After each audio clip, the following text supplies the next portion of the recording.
ও মুসলমান,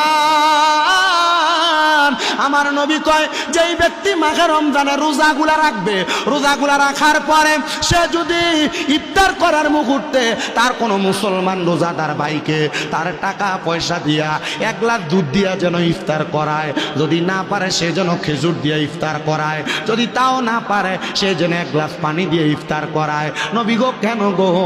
বলে সে যদি এমন কর্ম করে আমার আল্লাহ তাআলা তার জন্য জান্নাতের বালাখানার ব্যবস্থা করে দিবে। জোরে বলেন সুবহানাল্লাহ।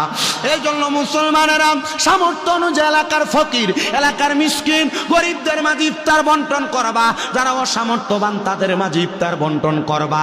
তাহলে যারা যারা নেক আমল করে, ইমানের সাথে আমল করে, আল্লাহর কাউসারের পানি তাদেরকে পান করানো হবে। কথা কন্যা ঠিক কিনা? ওই জান্নাতের মধ্যে 2 নাম্বার পানি যেটা আছে, দ্বিতীয় প্রকার পানি, ওই পানির নাম হলো শারাবান তাহুরা। ইয়া রাসূলুল্লাহ, শারাবান তাহুরা কারা পান করবে? আমার নবী কই উম্মত, ওই শারাবান তাহুরা তারাই পান করবে যারা কোনোদিন দুনিয়াতে নেশার দ্রব্য পান করে নাই।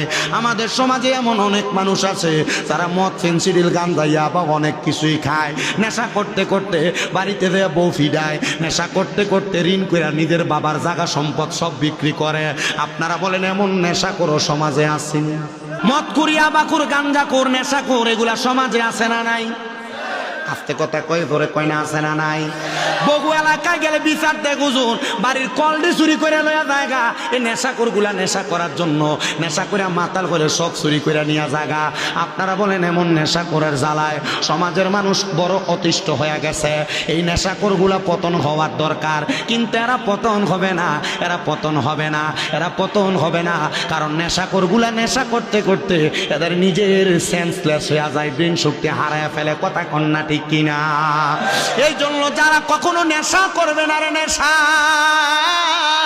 ওই ব্যক্তিগুলা জান্নাতের শারাবান তাহুরা পান করতে পারবে।